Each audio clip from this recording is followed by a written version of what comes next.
Who would be a Wolves fan, eh? On goes Paul. People might yet win it here for Wolves. Flash in the shot. What a goal!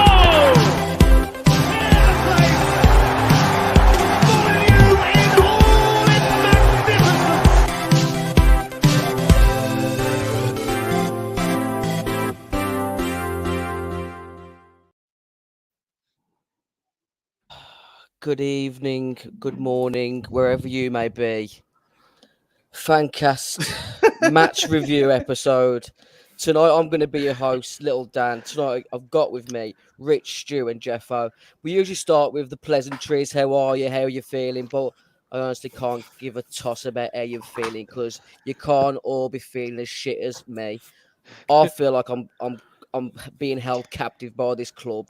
I can't escape. I refuse to stop following them. I've spent so much money investing in this club. I flipping spent X amount of money on a Mateus Nunes shirt the other day, and I'm already regretting that. I'm already eyeing up a Wolves Fancast competition. So if anyone wants a small adult Wolves arm top with Mateus Nunes on the back, follow me on Twitter and I'll see what we can do. Barely Thanks warm. for joining us this evening. Guys, it's going to be one of those episodes. It might get binned like one of the old Dave Evans era episodes, but I'm going to try and get us through it. Tonight, 0-0 away to Bournemouth, who've just recently lost 9-0 away to Liverpool. We all sort of succumbed to the thought that we were going to get beat tonight, and we may have drawn. But Rich, does that feel like a defeat to you?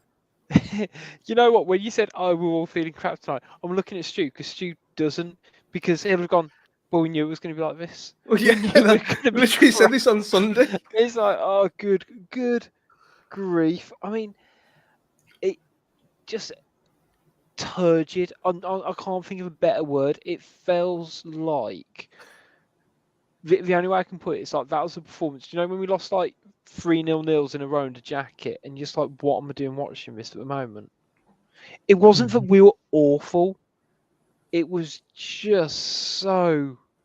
Ugh. I mean, there's a reason it was on BT Sport 5, wasn't it? Yeah, I mean that and we've got, what did we have? Aaron McLean and Akim Femwa. Is that all we could do? Alongside a great Matt Smith as well. Not that one. You know what? Genuinely, and I said this before we kicked off. Was there literally no one else in the sporting world other than Aaron McLean and Akim Femwa that could have used to coverage our game tonight?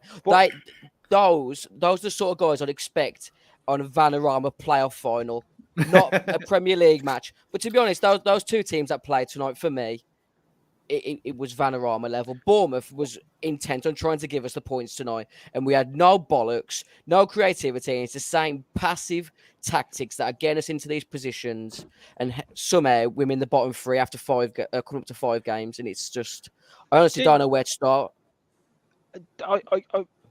Well, I sound like a dog for a second. I can't remember. We'll get some logic and order into this in a bit, but I can't remember Sarr actually having to do anything. Because Bournemouth are just crap. And hey, look, we're all in the same division. Don't get me wrong, but they are not a good football team at this level. There is a clear reason they lost 9-0 because they are across the board not strong enough to compete. But what does that say about Wolves? That we barely even look like. We had 3 solid chances, and don't get me wrong, it's great that Nunes hits the crossbar with, like, you know, what would have been a wonder strike if that goes in. But it feels like our attack is based on us trying to score a worldie, and that is not a recipe for success, is it? You know what? Looking at that, when you said that Sarr had nothing to do, other Neto had barely anything to do either. Yeah. And you look at that, I mean, total shots, Bournemouth 5 on target 2, Wolves total shots 17 on target 4, XG of what? Probably about 0.9 again. We haven't got. Yeah. I'm without seeing it yet. I don't know, but it's just fucking shit. It's every single one of them is wank. I've been saying this for 2 years. We had the conversation in game, Stu, where we were talking about purple patches. This side had their purple patch in 2018, 2019. I don't know where we go with this side because unless what Rich says or whoever it was on Twitter, unless Sasa Kalajdzic is prime R9, I don't know where we're going with this side. We're getting so many comments coming already this evening. Thanks for joining us, Peter Yam S4. No confidence down to the manager. Matthew Burslam, large as a dinosaur. Rob, just Jozefovsky is going with needed Huang tonight. I'm hoping that's humorous because we need a lot of that tonight because, as I said, we made a comment earlier. It looks like I'm being held captive on some sort of channel. I honestly don't know. I'm trying to stay calm. I'm so angry at the moment. I'm wearing my glasses. That's how angry I am because if these glasses come off, I'm going to headbutt someone. I thought you was going to say you were wearing your glasses out. I mean, let's go back to 6:30. The lineups come out unchanged from the side that drew 0-0 at home to Newcastle on Sunday. Was there any surprise in that with you, Stu, or would you have made any changes? I don't care. Looking at, I didn't say a single thing about it. I think did anyone comment in the group when that lineup was put in? I don't think anyone said a single thing, did they? No. The only thing you could say is why is Johnny playing and not Ait-Nouri against a side who's going to be sitting back in the penalty area for the majority of the game? That's the only thing you could say. But they're all wank. They're all shit. So it makes no difference anyway who's playing up front. I mean, that's. I think that we'll come to it later. We're going to have a conversation about this because we can't. Why are we playing three midfield still? Yeah, I thought that's it for me. But don't get me wrong, Núñez played a little bit more advanced than he arguably did against Newcastle. But there's no reason against that lineup, on the left on Bournemouth's, that we couldn't have played Núñez and Neves at a base, could we? Well. The thing is, and you play Podence or you play Traoré. We did it in pre-season, didn't we? Yeah. So what? And we just lost our Bruno's lost his bottle and ones like that, and he did the same last year, didn't he? Where it's like we've played attacking, then it's like, oh, I don't know. But don't worry, someone on YouTube thinks that Connor Cody's but Connor Cody's a missing piece and he was holding it all together, so it's fine. You know what, Rich? Remember back to the Spurs game when I said, why on earth have we our record signing? Yeah, our record signing who had a great season last season on the left of a midfield two. Yeah, why is he playing on the right of a midfield three? Just why is this happening? And especially against fucking Bournemouth, who just lost 9-0 the other day. We're playing a three-man midfield with a 36-year-old in there, and he's the best player on the pitch. You got Neves. Is at times Neves was playing deeper than Cody did last season. Again, why is this happening? It doesn't make any sense at all. You could have had a midfield two of Neves and Núñez, with Núñez on the left-hand side where he excelled last season and the start of this season. It doesn't matter who you put up front. If they can continue to be ridiculous and miss chances, then fine. But the midfield battle wasn't going to be there today. That wasn't going to be the problem today. Things are just making no sense, and nothing's going to change. I think this is what the problem is, that we've got the players now. We said this before under Nuno, so bring in an attacking manager and things will change. Well, things haven't changed, have they? They're still exactly the same. But there's fundamental errors here that are being made. That you look at that lineup. I didn't say anything at the time because what's the point? You just get yourself all wound up before the game. Ait-Nouri should be starting, and we shouldn't have a three-man midfield. But again, until Moira for two starts on Saturday, we can't play two up front. Well, it's arguable we can't play two up front anyway because we haven't got a striker, because Raul's fucking dead. He's just gone. It's that's it now. He is done as a footballer. He did his best work today as a right winger. We'll talk about the the nuts and bolts of the match in a few moments. Welcome to the show tonight, Jeff. I can see you there sitting in the corner, just watching Stu go on. What was your thoughts on the lineup, Jeff? When you saw it came out? I'm with Stu. I mean, I'm so like over it. It's just like maybe Nuri should have played, like he said, like Stu's saying. Maybe Podence plays for Moutinho. Even if we do that, I just don't think we win the game. We haven't seen anything in the first 5 games this season. We've seen nothing to show that we're going to win a game. And I think the only thing that we need to add now is Dendoncker to play as the 4th midfielder and go to a fucking midfield diamond and bring him back. It might as well be the Portuguese Glenn Hoddle and just keep overplaying, and we'll just go down with 38 draws or however many games we've got left. That's it. It's over now. Shoot it. 38 thanks points. To everyone who's joined us tonight. I'm absolutely overwhelmed with the comments. If you can help me out there at all, Rich, of anything you think's worthwhile. A lot of it is massively slanderous towards. I wouldn't say it's even slanderous because it's all justified. It's mostly coming in about Raul and Bruno. Before the game, Gary O'Neill was being interviewed. He looked like a rabbit in the headlights, but at the full-time whistle, it looks like Bruno's been the rabbit in the headlights for me. He's looked tactically inept again. Craig Dawes in the comments section saying at least Sean Dyche would attack. We're not, of course he would, guys. We're not going down the Sean Dyche route. I'd rather you be unrealistic and say Pochettino than Sean Dyche. We're better than this as a club. No, until let's not do it again. You can have your moments in a bit, Stu, with Dyche. Honestly, what was the sort of positives in the first half for you, Rich? Because we obviously had Bournemouth penned in, but a lot of our attacks stemmed by Bournemouth's intent to let us go in front. Yeah, I wouldn't say we looked awful in the first half. We looked half decent. We looked in control of things. We did open it up a bit, and we looked a little bit shaky attacking wise, but it was what you'd expect from that back 4, that midfield 3, that we will kind of control things against a team of Bournemouth's caliber.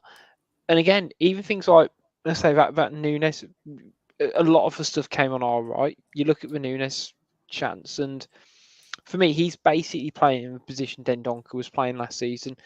Dendoncker doesn't have the skill set to attempt a shot like that from that position, which is the difference. So that was promising. You had Neto having a good shot from about 25 yards out as well, where he cuts inside again from the right hand side. So you can sort of see where we're going, but at the same time, you go, where's our attacker? Where we're not getting those chances in the box. We're not really creating something that's tangible, in my opinion. So it's felt like we're going through the motions a lot in the first half, but we seem to have a foothold on the game. Second half, the first 15 minutes was a completely different story until Leighton Orient came on, and that was borderline embarrassing, I think. In terms of some of the comments as well on YouTube as well, we struggled with the width as well. You got Hungry Like the Wolf commenting around it. It changed when Podence came on, who you could argue that we were missing. Stu's nihilistic at this point, so Stu said it doesn't matter who we had on, but I didn't think we looked awful in first half, and I felt like we were on the precipice of trying to break a team down. If I'm looking at it positively at halftime, like I did, I don't know what Jiffo, how you kind of felt about first half. It's just, I think Gully summed it up perfectly on Twitter, that we might as well have just laid out some cones and had it in a U shape, because all we were doing was going from the one wing, round the back, round to the right wing, and then back and forth, and nothing was coming through the middle. And like you said, that's what's screaming for Podence to come on, and then I think it was all a little bit too late on that front, because he picked the ball up in the centre, but it was just overplayed, and Bournemouth had just sat in at that point and stayed out for a point. But I think it's easy to have hindsight with that sort of thing and say Podence probably should have come on at half time. But I think, as somebody said earlier, Moutinho was the best player again today. And it's scary that out of the talent that you've got in the midfield, that you can't get a 10 out of 10 performance against a side like Bournemouth of Neves or Nunes. And it's concerning. My biggest concern for me at the moment is how much money they've backed Bruno with this summer, that you'd expect now Sasa Kalajdzic has come in, that he's got a good run of games still left at the helm. And if Sasa Kalajdzic isn't on like we've already spoke about, by the time the World Cup comes, we're going to be thick into a relegation battle. One of the main reasons for me why we're struggling at the moment is Jimenez. His lack of desire, his lack of intent, his lack of anticipation to be in the right area at the right time is stifling every good pattern play that we build. But the pattern plays that we're creating, if you watch us before kickoff, when they're warming up, if you saw that video Alex Dickin put up on Twitter before the game, it's the same thing every time. The ball goes into the centre forward, it goes back, it goes to the winger or the fullback, and they put a cross across the 6-yard box. And if you saw some of those attempts on Alex Dickin's video before the game, it's atrocious. And if you get there before kickoff, half an hour before kickoff at the home game, you'll see the same thing every single week. They've got no confidence. I don't think it's down to luck as such. I just think these guys have hit their purple patch previously, and they're not good enough. I'm even going to go to the point where I don't even think Pedro Neto's as good as we think he is anymore. And I think that's the reason. That's the reason why he's still at Wolves, and that's why Arsenal haven't put in a formal bid for him, because he isn't as good as we all think he is. Stuart, get me out of this rant, and you enjoy yourself for a minute. It's just because you don't want to admit that I was right all along again. That's the problem here. The thing is, I'll put it in... Sorry, Stu, to interrupt you. For the audio listeners, Dad took off his glasses with the most despair. You were like me in a meeting earlier where I found out that Son hadn't done any work, but I'd been sending him for 2 months. And in the meeting, I literally took off my glasses and just went, what is happening? Go on, Stu.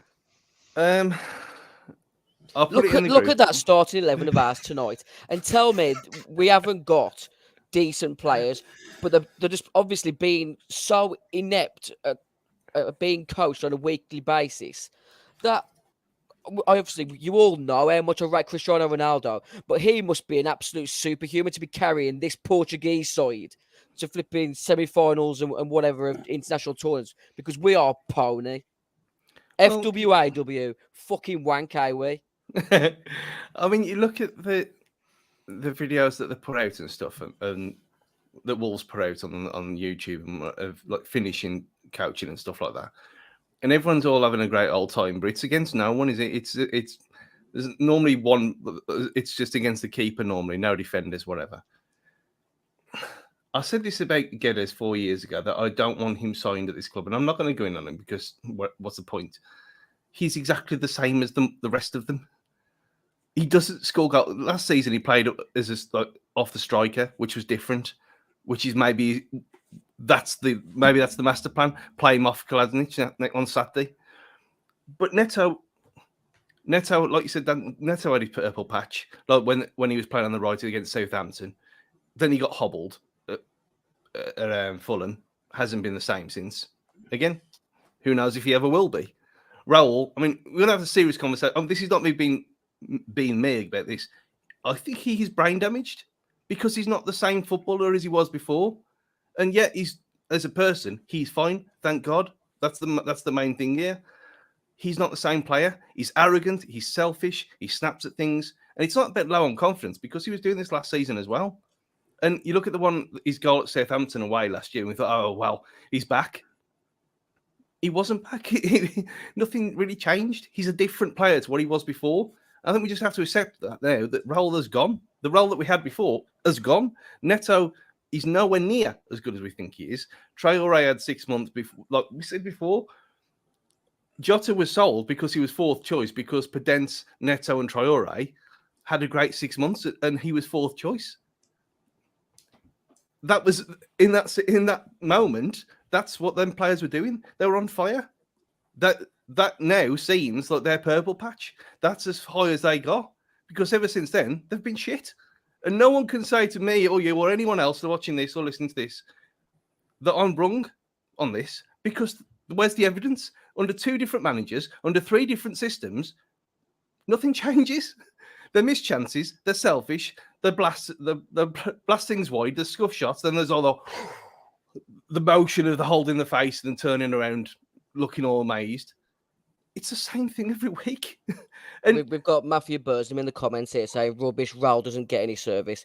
I'm sorry. And we should have service did he have tonight? It's complete rubbish, Matthew. I'm gonna have to disagree with you on there. I'm really like sorry. Thanks for commenting tonight. Yeah. He's had a 1-on-1 from which Powden's laid into him. He's had 2 crosses this evening. I think one was from Powden's, which he headed massively wide. There was another cross. I think it was from Matinho, where he could have laid in Johnny and got nothing on it. There was one attack which Bruno was absolutely livid because Mateus Nunes put a great ball across 6-yard box and Jimenez is nowhere near it. He's not the same striker. He hasn't got the anticipation anymore. He's not got the desire. And I'll agree with Stu for once. He's arrogant. He thinks he's better than he is. He wants it all on the plate. And hopefully Sasa Kalajdzic puts a rocket up his arse, because if it was up to me right now, I'd have Club America on the phone and I'd broker a deal. You know what? Well, let's not have a go at the listeners, but Matthew, comment again on this. If Hwang had been in that same situation, missed them same chances, come back and say the same thing, because you can't miss 3 chances. Let's say the header and the 1-on-1, unforgivable. That's unforgivable. There's which gilt-edged chances, isn't there? Yeah, really are. which one kind of not quite annoyed me more, because the one-on-one, that's Raul's bread and butter, isn't it? If you go back to, old Raul, you'd put your mortgage on him dinking it over a goalkeeper like you did against Everton last year. The one which really annoyed me, it was towards the end of the game, and he had that shot with his left foot in the box. Yeah, when he back onto his it left over. foot, and it was like a pea roller. It was of all the things he's never been someone who's had a left foot. He's always had to do a Rabona instead of actually having a decent swing at it. Matthew just come back and said fair enough. I mean, cheers, man. I'm sorry I went in a bit heavy there, but I've lost so much patience with him when there's there, because as I said earlier, I genuinely believe that he's the reason why we're struggling in the final third now. He's one of the reasons. He's not he's one of. No, but I don't think you can have the likes of Guedes, Neto, Adama, and Podence with him as a focal point when he's not going to sort of chest it in their direction, hold it off and play him in. No one knows what Jimenez is going to do next. We got rid of the wrong player. That's the problem. We all said last season, give Fabio a run, and he never had a run. No. We all said last season, maybe Raul, when he's got his head thing sorted and he's got a smaller one on and he's fine, he's back to his old self. Not the 20 minutes at Liverpool away when he could be arsed. When Neto again himself was playing well in that first 20 minutes, they looked like their old selves. Brilliant purple patches. He was rubbish for the whole of last season as well. It's not a new thing. He's not the same player. We've got a slight debate going on in the comments section at the moment between Craig Dawes and Rob. Craig Dawes thinks Raul's trying too hard, and Rob thinks Raul isn't trying hard enough. What's your thoughts on that, Jeffo?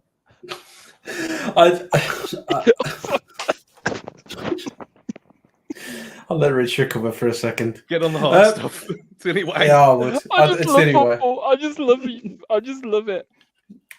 I think exactly what Stu said. It's sporadic. You don't know what he's going to do. He seems to have lost his cutting edge. I don't think that he's not. I think it's somewhere between the two. I think he's not trying hard enough to be that poacher that he was, and to try and be the man who breaks that line and gets a tap in. But I think he's trying too hard in the fact that he comes looking for the ball. He drops into the wide areas, or he drops and gets the ball too much, and he's trying to link up play. Like you say, he's better when he played the best football tonight when he was playing on the right wing, and this is a 6'2" centre forward. I mean, he's got to get a reality check and start playing like a number 9 if he's going to do that. What's your thoughts on our inverted wingers, Rich? Neto being on the right and Guedes on the left.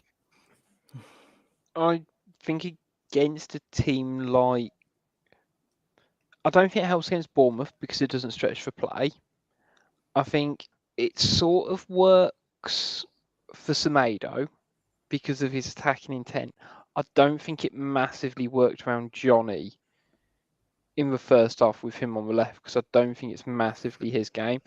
But then you saw second half when Aït-Nouri was on and he had essentially the entire left side to go down. That's when it opened things up. I think it's horses for courses because it's all positional sense anyway. I think that was a lot of the problem that we had when we had Jota. Is when we had Jota and we'd got promoted and we'd lost Douglas and we were playing Johnny and we had two right footers on the left. There was no balance. We lost a lot of that balance. And like you say, when Aït-Nouri comes on and we get that balance, we look more stable in what we do. And he played inverted wingers at Benfica with overlapping fullbacks as well, which is what we hoped that we were going to see last season. But obviously, he didn't have the personnel to do that then.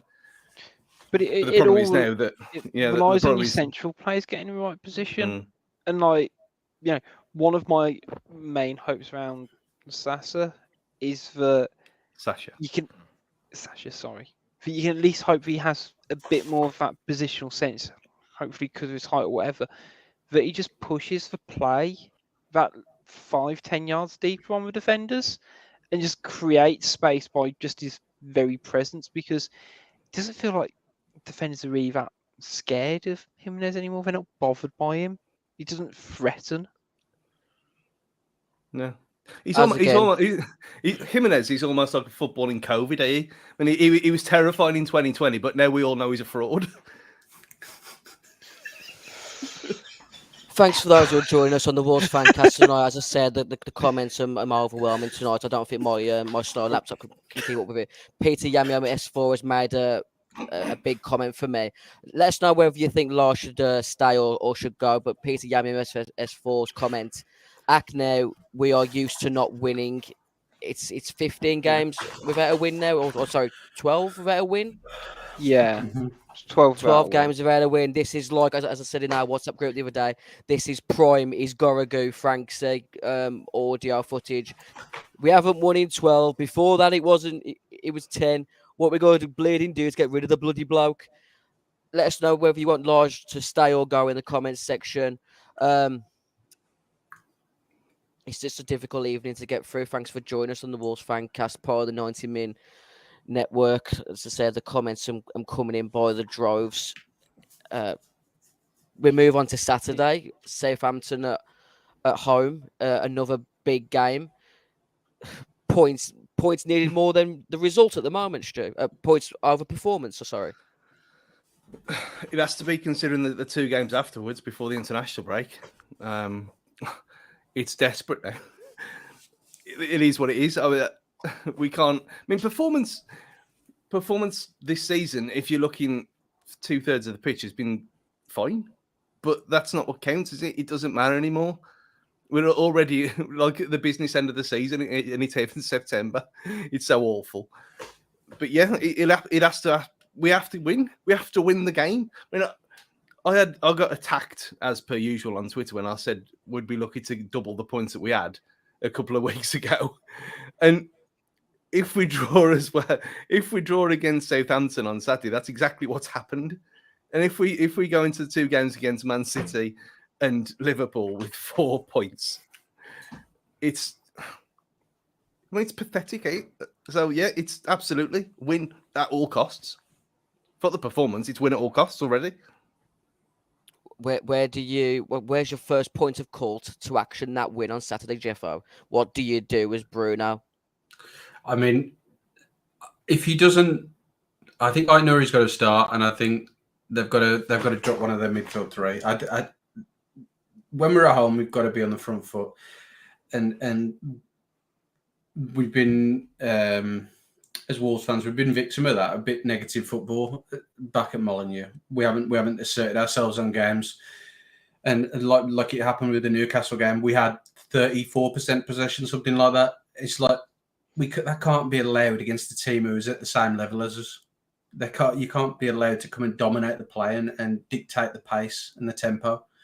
So on Saturday, they've got to go out and control that game, have that number 10 in front of a midfield two, and they've got to try and create chances and shots on target. That's the key thing.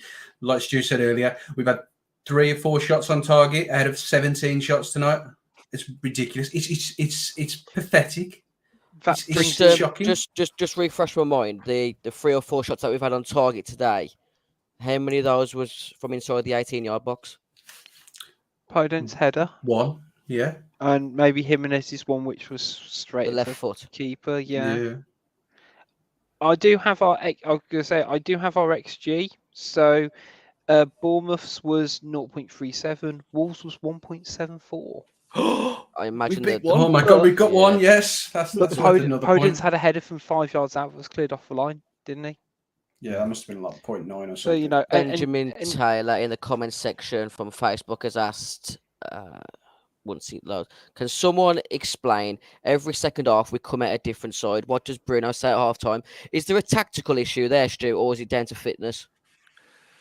I think it's, you know what? I think it's a hangover of the Nuno days, because we've been doing this for 4 years. I don't think he would be saying to them, like when we had Harry Begoin on, friend of the show, a couple of years ago, and he said it was an actual tactical thing of Nuno's to not do anything in the first half and then hit him in the second. The whole point was to tire out the opposition, but we seem to be tiring ourselves out in the first half that we can't exploit it in the second. Yeah. It seems like it's some kind of hangover from that. Again, like a lot of the things in this team seem to be, and which is why I don't think Bruno Lage is the biggest issue of everything here. He's at fault, obviously, with certain things, but a lot of this is ingrained in this team deep, even though there's only Neves from the promotion year.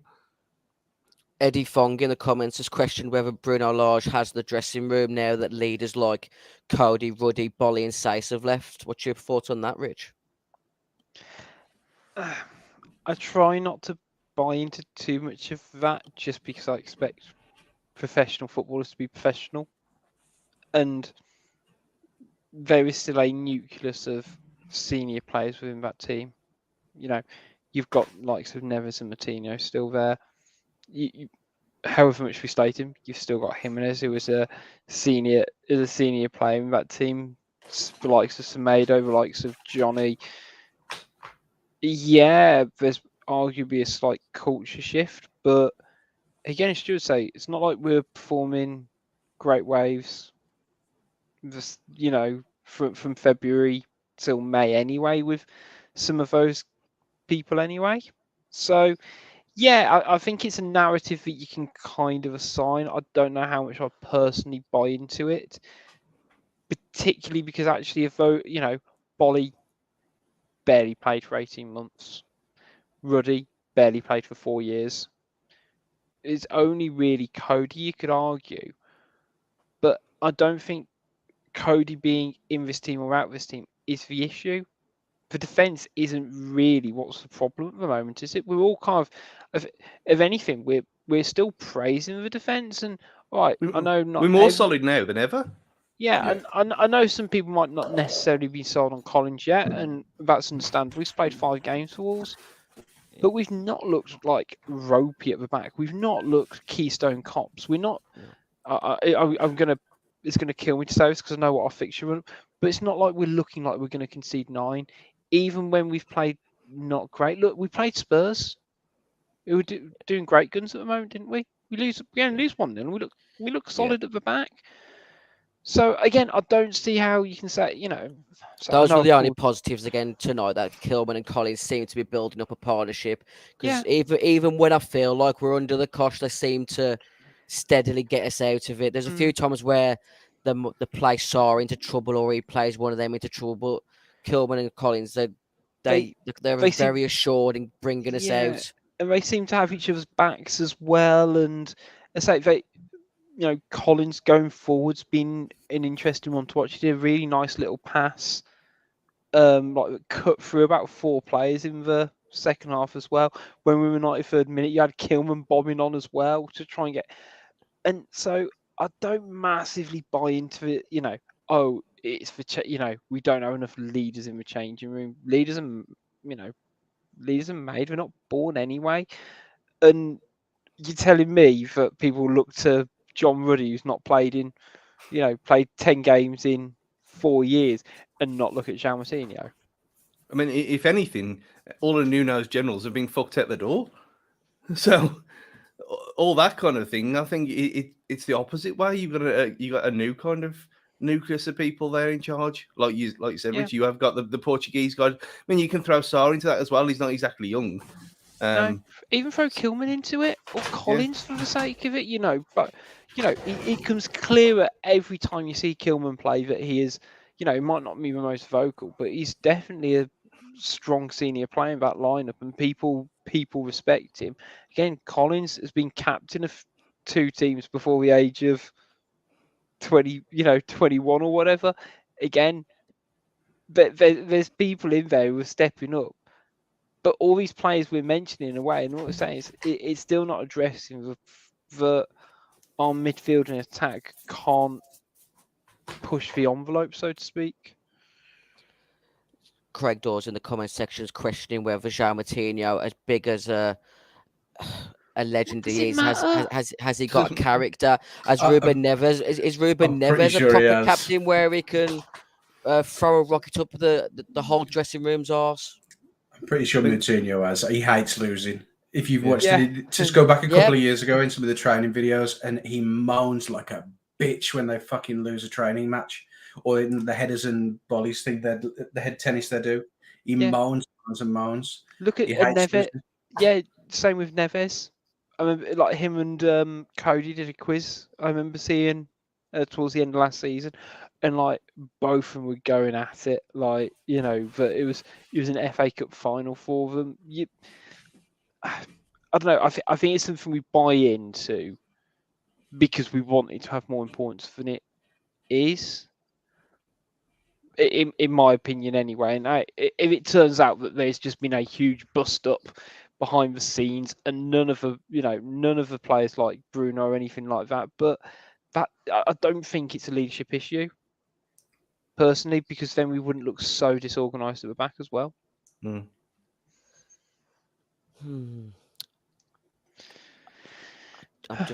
massively deflated. Yeah. I genuinely thought our squad tonight would be so professional that we'd just get the job done. It'd be a 1-0 in and out. Yeah. But the longer the game went on, and when Kiefer Moore came on, I thought, here we go. But Dominic Solanke had a big header about 10 minutes before that, which he headed straight at Jose Sarr.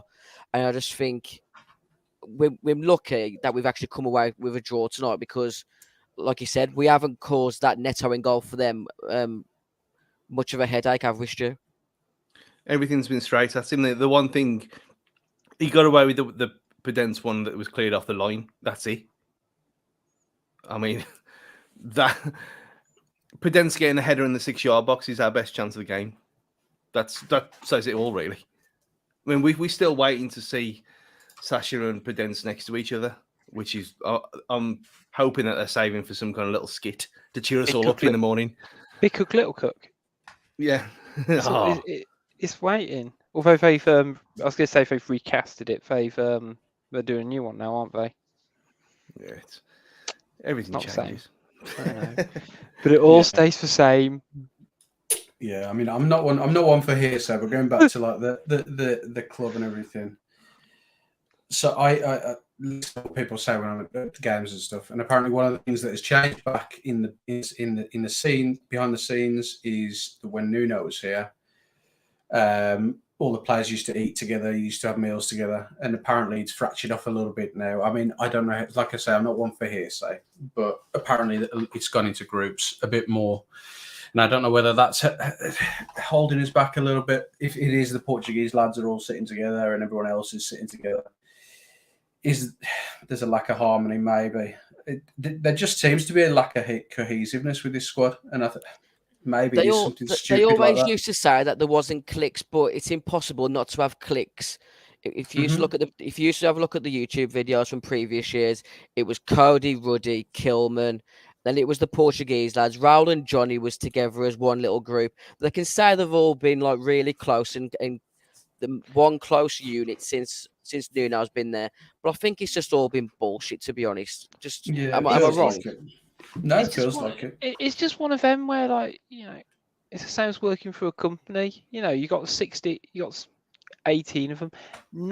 You can't operate as just one whole group. You're gonna have people who make stronger relationships with other people than others, and that's not to say I don't dislike them or anything like that. It's just one of those things, and you know, whether it's based on their, you know, nationality, what position they play, but whether they actually just get on well as people.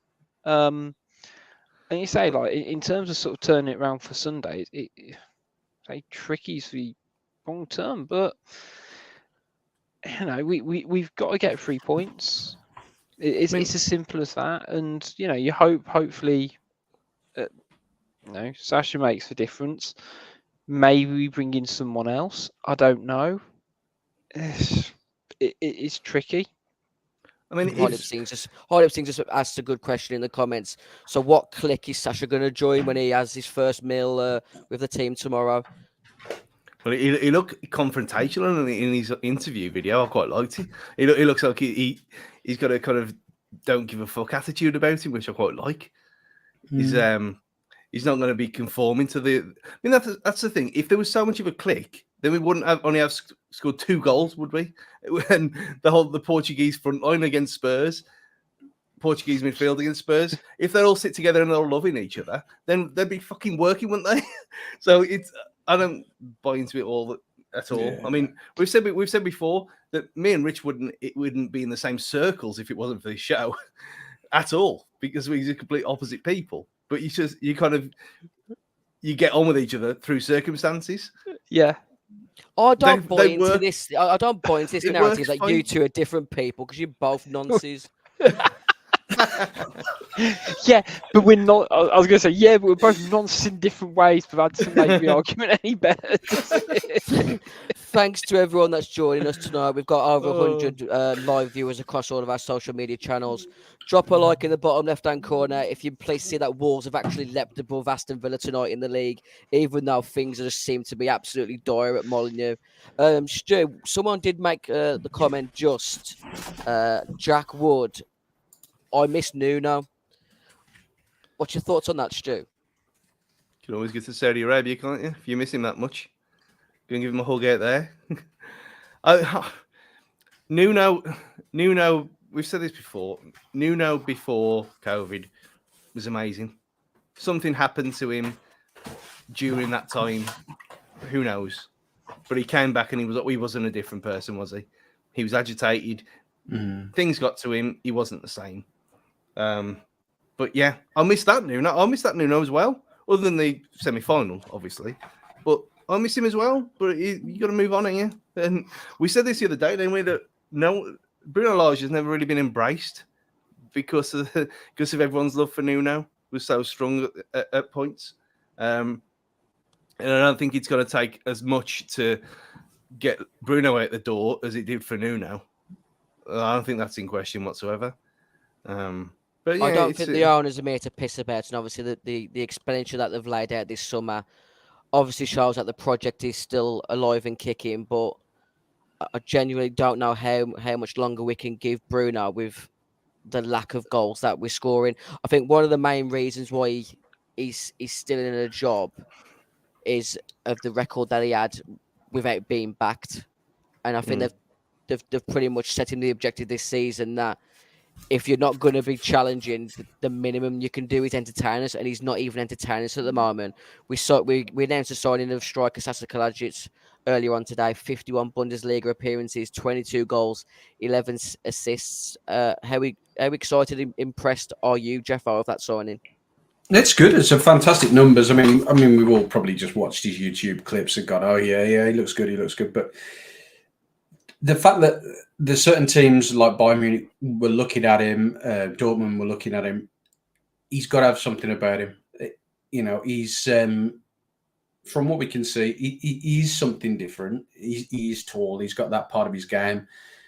But unsurprisingly, like they always say, he got good feet for a big man. He has. He's a good footballer as well. And from what I've seen with his time at Stuttgart and some of the goals that he scored, is that he can break the line quite well. You know, he's got a great desire. He might not be the fastest, but he uses the ball well. And every time that he's got an opportunity, he looks to either make the right pass or make the right shot. And a lot of his goals are coming within the 6-yard box and within 12 within the penalty spot as well, which is something that, you know, we've said tonight is something that we're desperately missing, because that's the area that Raul used to occupy and score a lot of his goals, and what he isn't now. So he should be the man to hopefully, if all things go well, fire us up the table. Rich, your thoughts on Sasha and being in Bruno's shoes this evening, and when he goes to sleep tonight, does he have the bollocks to start Sasha on Saturday? You've got to hope so. Otherwise, what's the fucking point?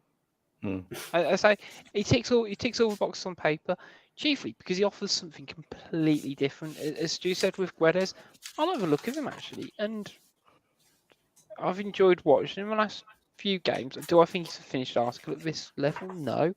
Do I think he's still adapting? Yes. Am I making questions and answering them myself? Yes. Sorry, it's 10:30, guys, and I'm knackered. I'm trying to work, but Guedes is similar to what we've already got in a roundabout way. Sasha's completely different to Jimenez. He's completely different to Silva. He gives us something, even from just an aerial threat, which I know is a really lazy thing to pinpoint his game on, because you look at some of the other goals he's scoring. You know, he's got something about him. And and you know what? Even if for the next 3 months, Wolves go, or Bruno goes, you know what? You're going to be back up. You're going to come on in the 70th, 65th, 70th minute and be that plan B gamble where we're not, we're just almost trying to confuse the opposition, try and make him think about something else until he can hit his mark. I'd be sort of okay with it, but given how poor we've been in front of goal, because we're not conceding loads, you said, as we've kind of stated, we concede 2 against Leeds, but that's been the only game we've conceded more than 1, if any. So, what's the harm in trying him? I don't think he. I think it's the baseline is so low. Yeah. Baseline for a striker is not scoring. So him coming in and not scoring wouldn't change the current status quo of this football team at the moment. When if you look at him, and there was a couple of balls that Nunes tried, and he ended up looking stupid because he just went in for a goal kick, because no one was moving there. Was they? When Raul was stood there. It's effectively, when you look at some of Sasha's movements and stuff on the videos and whatever. I mean, I sort of played a couple of times because me and Gully are proper player, and Chifo are proper people who watch the Bundesliga as well. And it's almost going to be going from a porn star to like a necrophiliac. We're going to have so much movement up front that the rest of them can't not help but score.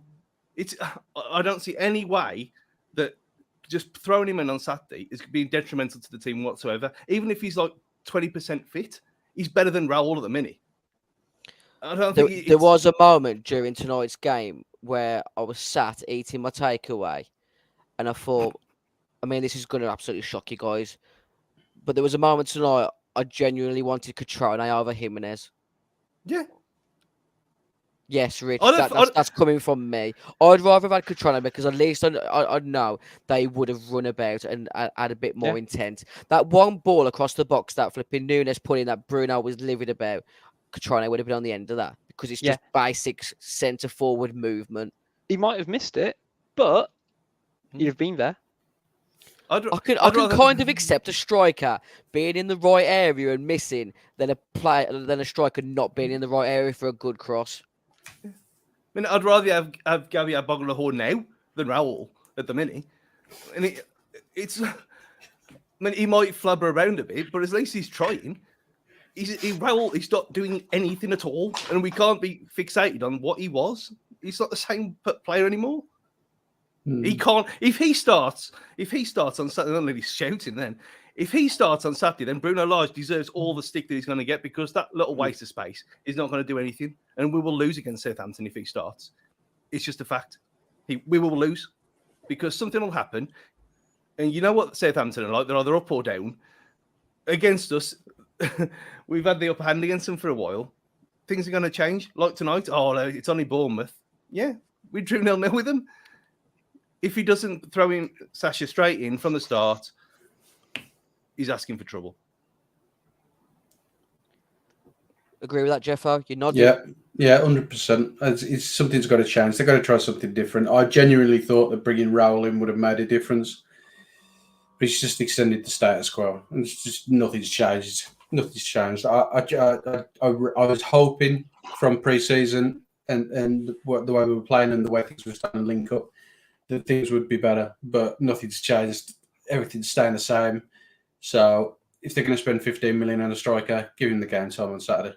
Just start him. Just see what he can get out of him because there's no point, to be honest, in persisting with Raul because he's just been a complete donkey for the past few months.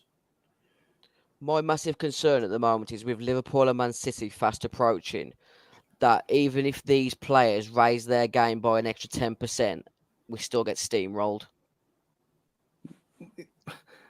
What does it matter? We know that we're going to get steamrolled anyway. We know we're going to more than likely lose against them. It's the games that happen now that we fucked up, not against them two. And you look at the games, you're thinking, when did people start asking questions that I know some people have now? Bruno asked for these players in by the start of pre-season. He didn't get that, did he? So unless something goes disastrously wrong or we don't pick up any wins at all until mid-October, which would be ridiculous, then I wanted to give him until at least the World Cup break. Because you look at that, after the international break, you got West Ham away, Chelsea away, then you got Forest at home, Palace away, Leicester at home, Brentford away, Brighton at home. I mean in theory. Arsenal. Yeah. If you get to 10 games, we'll be on 5 points. Yeah.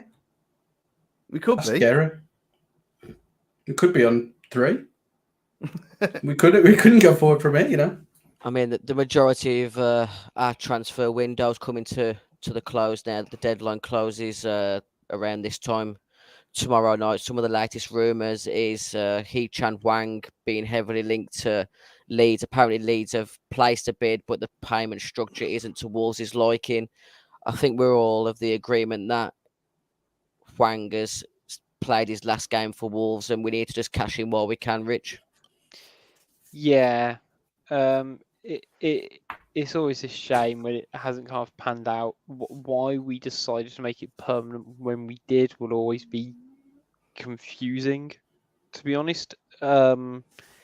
But it seems the club want to make more of a profit on it, on the deal, because I get part of the logic about Bruno wanting to keep him, but at the same time, it's just he continues to struggle in this team, and whether that's him or the team, I don't quite know. But I feel like it's best for all parties at this point, and see what he can do in Jesse Marsh again. That'll be your true indication of how good a player he is. Whether he just has that purple patch with Wolves for a month, and you think, oh, that's brilliant, or whether he was, what he was actually like at Leipzig. Yeah, he absolutely spun Virgil van Dijk, didn't he, in the one UEFA Champions League fixture, and you just know as soon as he goes under Jesse Marsh, he's going to turn into some world beater, like someone has just mentioned in the comments. One of the other rumours is Willy Bolly's imminent departure to Nottingham Forest, and Wolves being linked with the 3 to replace him. We've got Soyuncu from Leicester, Craig Dawson from West Ham, and Jason Denayer as a free agent. You're shaking your head in despair at Soyuncu, Stu. What's your reasoning behind that? What? I've got eyes, and I've seen him for the last 2.5 years. Yeah, agreed. Yeah, he's. I mean, like I said about playing Gabriel Bonahor up front. I mean, that's exactly the mobility of him you're getting with Soyuncu. I don't get that at all. He's too slow. He's too slow. His decision making is shocking. I don't understand that at all. I mean, it's not been my reaction myself. I just don't understand why, even as a backup, when you've got Denayer and you've got Craig Dawson, who, whatever, solid pro, Premier League pro, decent, superb signing on relatively cheap money.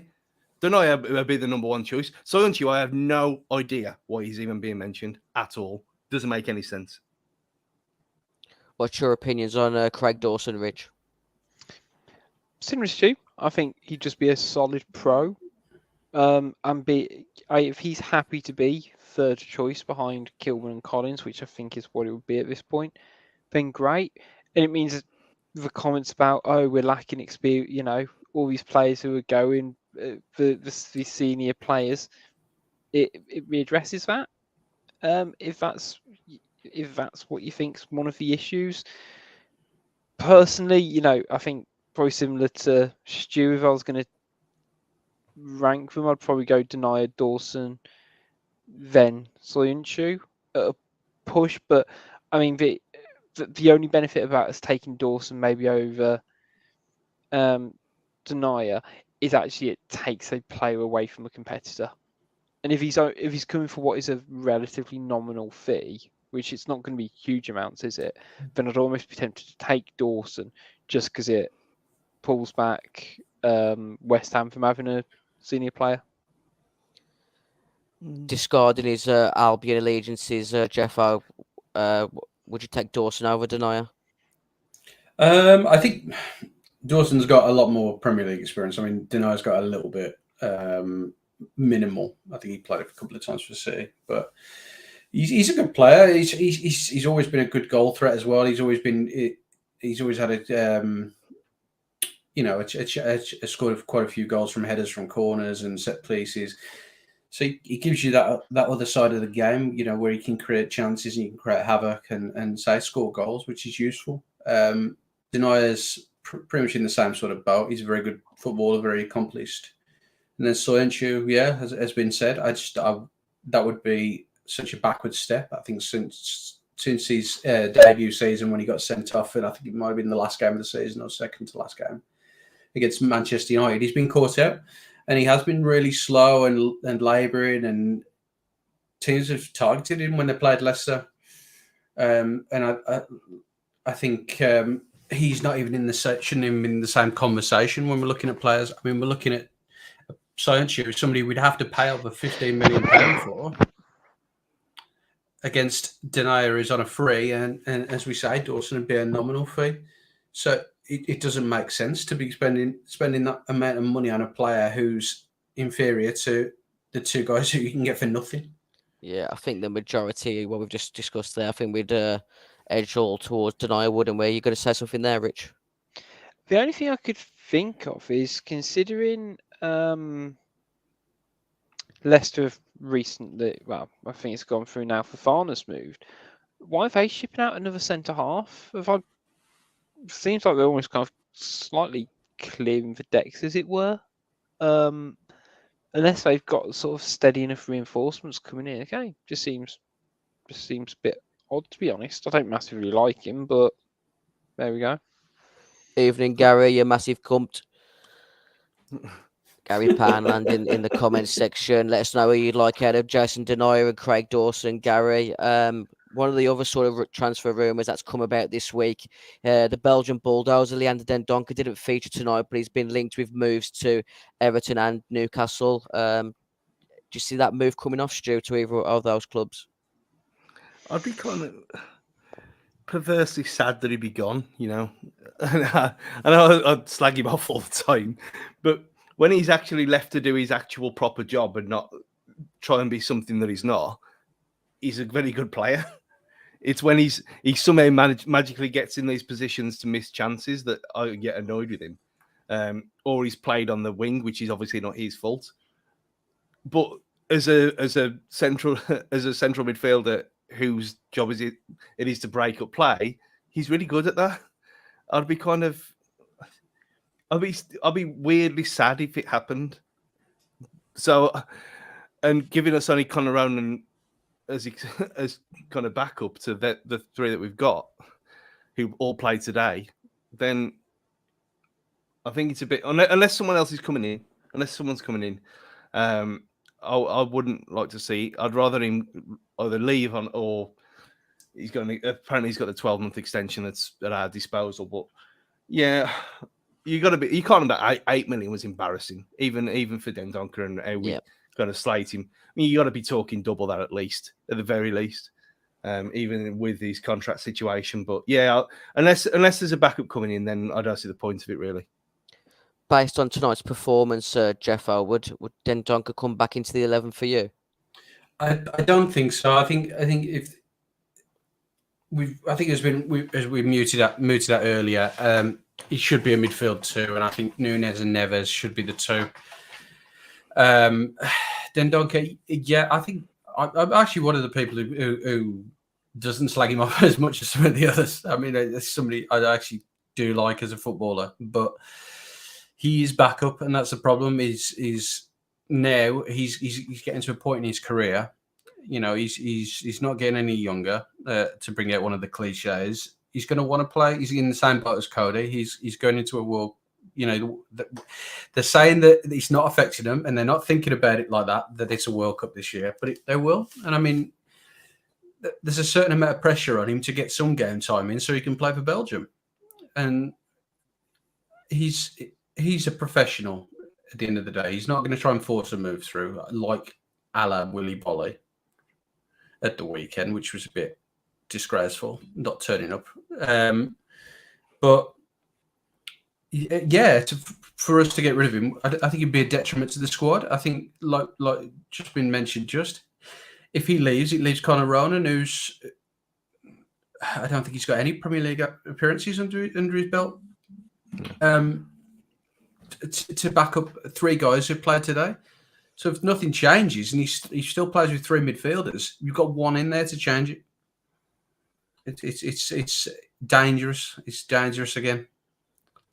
Yeah, the £8 million reported fee from Everton for Dendoncker was disrespectful, wasn't it, Rich?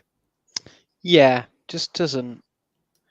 For a player who you say is a Belgium international and a seasoned Premier League player, for want of a better description for him, he's played consistently now for 4 years in the Premier League, and has he got his flaws as a player? Yeah, but sure, you got to be looking at where I think maybe not 16 or whatever, but definitely between 10 to 15 as a minimum, because I said before, that's how much our players are arguably worth, even with a contract, potentially coming up for renewal. I don't know why we would sell him, because you say we're an injury away from a crisis again, especially if we're too afraid to not play to midfield. Right, two last questions before we call it a night, because we've just spent over an hour. Thanks to everyone that's joined us tonight on the Wolves Fancast match review show, part of the 90 Min Network and Pixel Yeti Media. First question is from Gary Poundland. Would anyone be as unhappy with tonight's result if Liverpool hadn't demolished Bournemouth the weekend? Stu? Well, it's Bournemouth, regardless of how badly they've been battered. I mean, we said this the other day. Remember when Bournemouth themselves beat Birmingham 8-0? Then Birmingham then sacked their manager and drew 0-0 with us. It was fucking inevitable. It always happens to us. There's got to be some kind of there has to be some kind of thing that we have the most games against teams who've just sacked the manager of everyone else. I mean, it'll take a bit of research to find this out, but we seem to have it a lot more than everyone else. And regardless of how many, if they'd won at the week, if they'd beat Liverpool, we'd still be as pissed off as we are now. I mean, Bournemouth beat Villa. I mean, there you go. Even Bournemouth have won a league game this season from Martin W. Yeah, they beat Villa because Villa are shit, thankfully. But it's one of them. Yeah, I think it, regardless of them being smacked by anyone, the game before playing us, a draw 0-0 and not creating a clear cut. Well, we did create clear chances tonight. Raul just missed them, but to score nothing against Bournemouth at any point is unacceptable. It just is. Reiterating that, Rich, or disagreeing? Similar trail of thought. To be honest, I think even if you take out the context of them getting drubbed 9-0, that was still drabbed by Wolves, and it wasn't like Bournemouth put 11 players behind the ball for 90 minutes, like what Birmingham did to us. That like Birmingham literally came and went like. I'm right in thinking in that week they sacked. Was it Lee Clark and hired Gary Rowlett, if memory serves correctly? And he basically, they set up not. Yeah, not they're to set up for a lose draw. But yeah, it didn't feel like Bournemouth was setting up just to draw today. They just kind of played a game of football. Do you know what I mean? But it didn't feel like there were any major additional precautions from school. They weren't playing with a back five. Yeah, they were getting behind the ball, but that's mainly because Wolves were so slow on it. It didn't feel like it was preventive measures at all cost.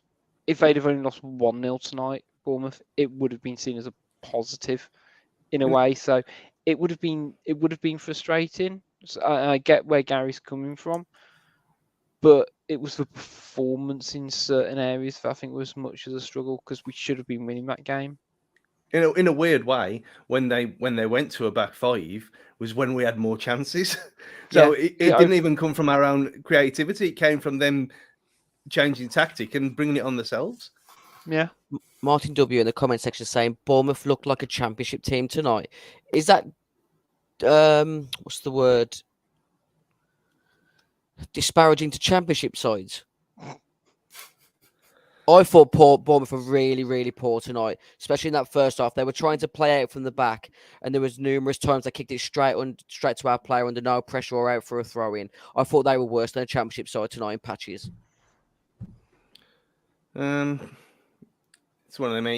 It says everything about the championship that they came up automatically. Yeah. And why Norwich and Fulham have done their little yo-yo adventure for the last 3-4 years. That the gap must be that ridiculous now that these teams can be that awful and yet still get promoted. I know Bournemouth didn't come straight back up last time, but even so, they didn't look. That Bournemouth team tonight didn't look like the Bournemouth team under Eddie Howe, which again is, I'm worrying myself that I'm praising Eddie Howe twice in a week. But still, that's a completely different side than what was 4 or 5 years ago. They were not. It was almost Norwich bottom of the league level embarrassing, and it's August. Right. Last question before we close the evening. And as always, it's the Fancast quiz round, sponsored by Pixel Yeti Media. And the big question tonight is just one question, Rich. Bruno Lage, in or out? In for now. Jeffo, in or out? Fuck it. Out. Stu? Can we clip him out and put him on Twitter so he can get all the abuse now, not me? Yeah. No, like I said earlier, he asked for these players in for the start of pre-season. He didn't get it. They have now backed him. The fact that these players are useless doesn't help, but he's now got his players in. He has to start sorting it out. Well, I don't think much is going to change unless we lose every game after. When you look at the games after the international break, if we lose the first 3 of them, then fine. But we ain't going to get Europe. We're not going to get down. You wouldn't think. I've got no issue with him bedding this group of players together for the rest of the year until the World Cup break. Personally, as it stands at the minute, obviously these things can change, but for now, keep him where he is. Gary Poland says Bruno win for 6 more games based on the fact that we've got Southampton next, Liverpool and Man City. That's 9 points that we could theoretically lose. it's a big, massive decision for the owners because, as I said earlier, they aren't here to mess about, but they're not here to be in a relegation battle either, are they? I'll flip that round. Would anyone be bothered if he was sacked tomorrow? No. So, as for what you said, in for now, it's in the thought process of Gary. I'd say give it another half dozen games. Yeah. He's earned X amount of games still, hasn't he, Rich? He's finally been given a striker. He's been given X amount of money, over £100 million this summer. He's finally transitioned to a back four. So I think we've all just got a stomach, including you, Jeffo. We've all got to stomach it and give him a little bit more time. But we need points on the board starting Saturday, because if we get beat at home to Saturday, going into games against Liverpool and Man City, that's my concern. He's dead man walking for me. Yeah, I'm really interested to see what the moves like at Man U as well. There's a really good chance if we don't win on Saturday, and then another 2 games we don't win after that. That's 15 games where we haven't won in a row. I mean, if you I know look it gets over 2 seasons, but you look at the reaction tonight. I mean, there were away fans were chanting "attack, attack, attack." I mean, I didn't go tonight because I've been to Bournemouth on a Tuesday night before. Yeah, it's a Wednesday. I know before you start, but I know exactly what was going to happen. I mean, why would I get back at 3 a.m. when it's going to be shit? And you look back, 2-3 years, that wouldn't be the case. If away fans are turning on him already, and even though he's been backed singing attack, attack, attack, which is embarrassing enough, and chanting for Traore, which again we've been over already this season, that's silly. But again, when he came on, he put the cross of the game over. So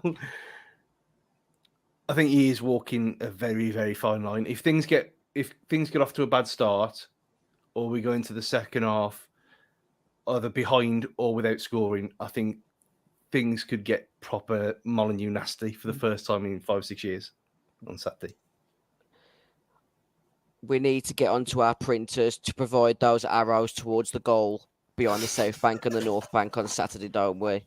I think it's time we called it a night because it's an hour and 12 minutes. Over 100 live viewers tonight. Thanks for joining us on the Wolves Fancast match review. Part of the 90-minute network and Pixel Yeti Media. Jeffo wants Bruno Lage out. Good night. Just get straight there.